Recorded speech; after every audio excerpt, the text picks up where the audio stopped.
slide. Yeah.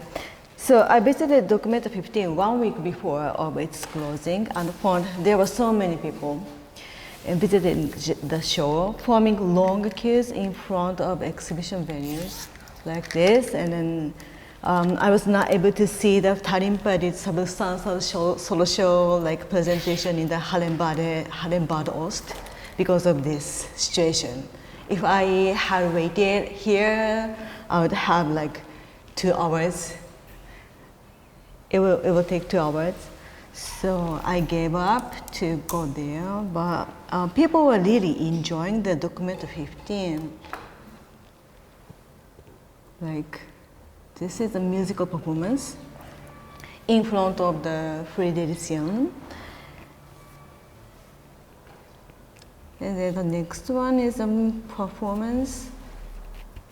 So the people are hitting the vehicles and making the noise, rhythmical noise, and then it was really interesting. And then you might see the skateboarding inside of the Documenta Hale.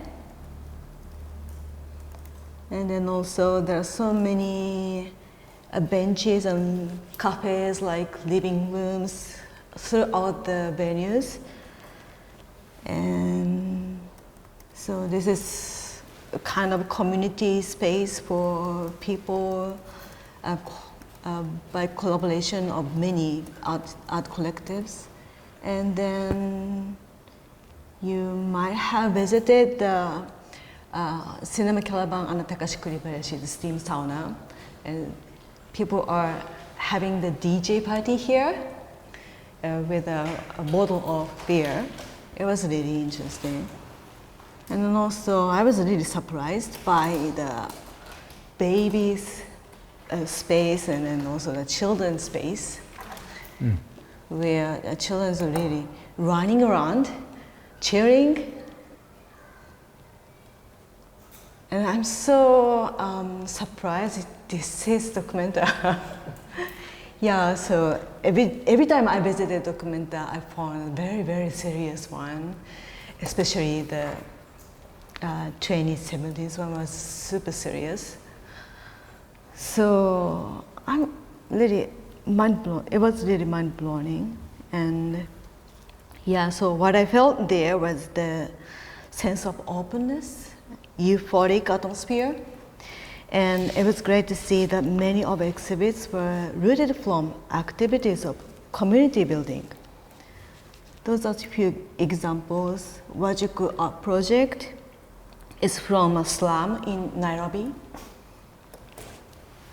Like this, so those artworks are not professional, but it was interesting. And then we found the story behind those artworks from the explanations. And then also Elocha was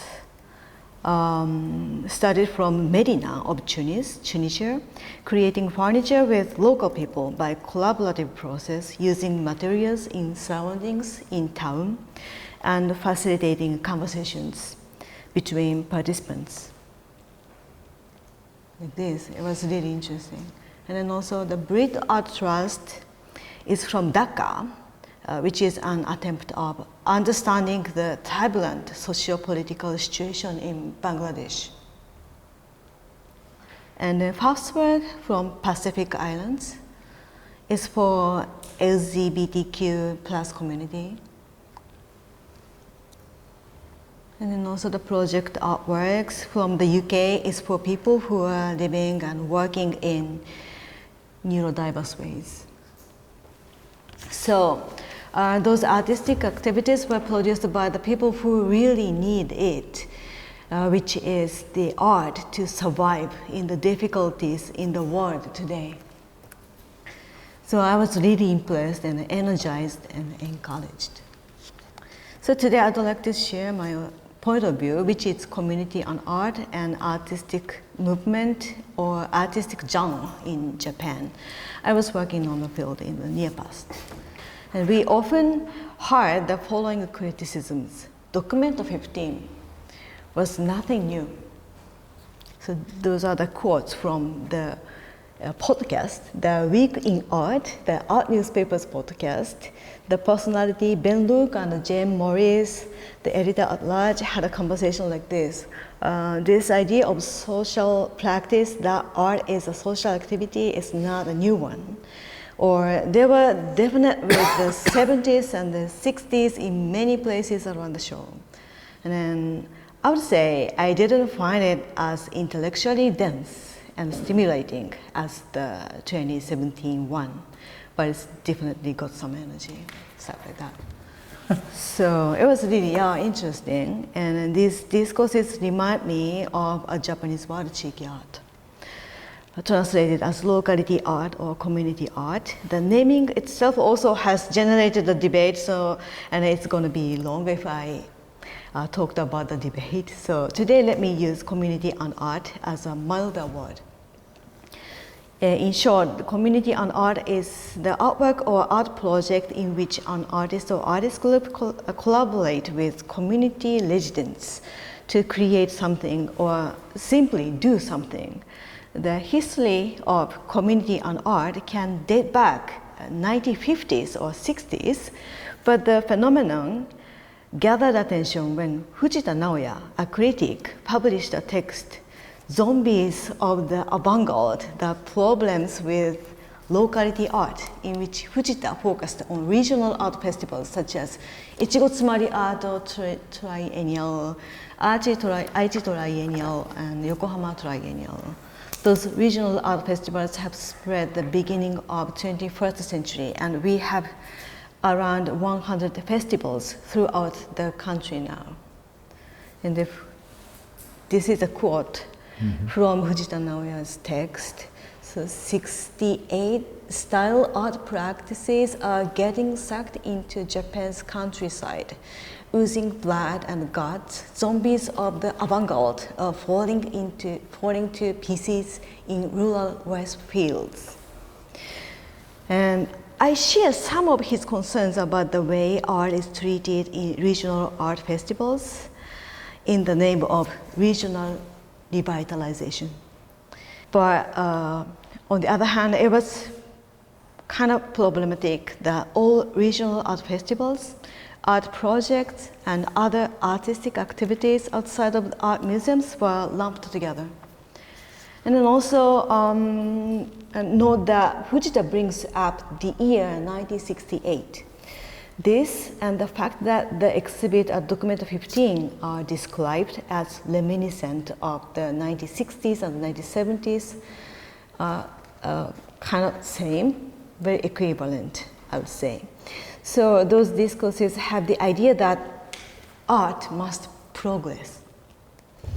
That's why they found a kind of throwback or kind of deterioration in the art form in Documenta 15 or in community and art. So I researched this area with the curatorial team in Toward Art Center, curated a series of talks and one exhibition from 2017 to 2019, and published a book, Where is Cheeky Art, in 2020.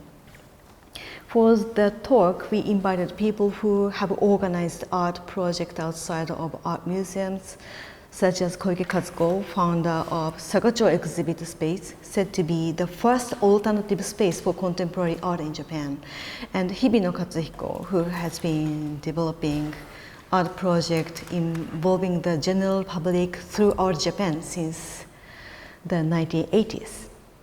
What was spoken there was a strong desire to have a place for expression between art museum and commercial gallery.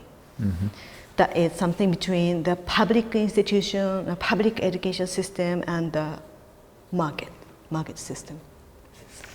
And those are some words from the talk. And then Koike-san said, like, I started Sagacho exhibit space while advocating the word alternative because museums at the time didn't open their doors to new artists at all. And other participants, Ogawa-san, he is a director of private art center in Tokyo, art center ongoing. He said there aren't really many places in Tokyo. Still, there aren't really many places in Tokyo where artists can freely present experimental works of art. So he's organizing art center until now, over 10 years. And other participants, they are basically artists. And Nakamura-san said, what I believe important is not the mechanism of things or systems, but the physical culture that is naturally and unknowingly acquired. So he said the environment is very important. And other participant, Hibino-san, he's now the president of Tokyo University of the Arts. I suppose that from around this time, which means earlier stage of his career, I had the desire to meet people, show people, and directly witness their reaction. So those are really interesting. And then, like the Kinoshita-san is an art producer in Osaka. She has a remark. It's like conclude the talks. I believe that such activities were fueled by a real sense of urgency and individual circumstances, as well as feelings of having no choice but to do so, a significant measure premises. And then we organized an exhibition inviting two artists and one art collective. Kitazawa Jun brought vehicles from Indonesia, where he is currently living and working, and led toward the citizens to use those vehicles, along with designing playful activities with those people. And then Nadegata Instant Party is an art collective who encourages local people to do voluntary activity by fabricating a sort of excuse. This time they invited people to make a virtual museum inside of the exhibition hall. But as you see, the virtual museum is very DIY things, but people really enjoy it. And then Fuji Hiroshi. He is such an important figure of this art area. He has worked with people throughout the country for over 30 years, produced numerous interesting art projects, including the Kaiko Bazaar, a barter system of toys in which children play roles of an operator, not only being participants. In the exhibition, Fuji and I wrote a novel together depicting the time when Fuji was an art college student in Kyoto in the late 70s to early 80s. And young Fuji shifted from team working to theatrical performance and then to the activities in the town. So what these artists have done is not an activity that aims for beauty or spectacularity, nor something to add a page to art history by offering a sharp critique of contemporary art. Mm-hmm. Rather, it is an activity that explores outside of the educational system of museums and outside of capitalism. I and toward the team gently presented the value of such activities, saying this kind of activity also exists in the world. But in the Documenta 15, on the other hand, Documenta 15 presented many practices of the art collectives from all over the world, as if they were saying the visibility has never been enough. Ruangrupa invited 14 art collectives, and the collectives invited more artists. And the number of the artists reached 1,000, I've heard, 1,000 something. And it was very significant that this happened in Documenta, which is considered the pinnacle of contemporary art curating. So here I would like to pose the question. For exhibits that look like they are from the 1960s or 70s, is that actually old? So in this, where is local art project, Hoshino Futoshi shared this diagram in the concluding talk.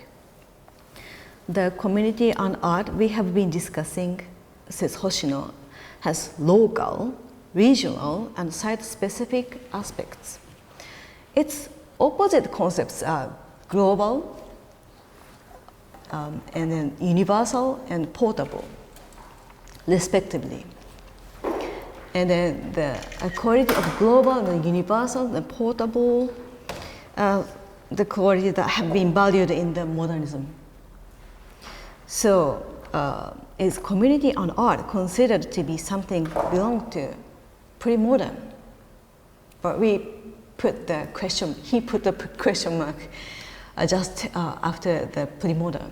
And then we had a discussion, and Hoshino and I, while recognizing the modern value of art, still considered the local, regional, and site-specific as essential, very essential today, as a resistance to extreme capitalism. And also it is thought to be a practice of decolonization. So decolonization in Japan might sound strange, but in this country, the modernization was conducted in a way of self-colonization.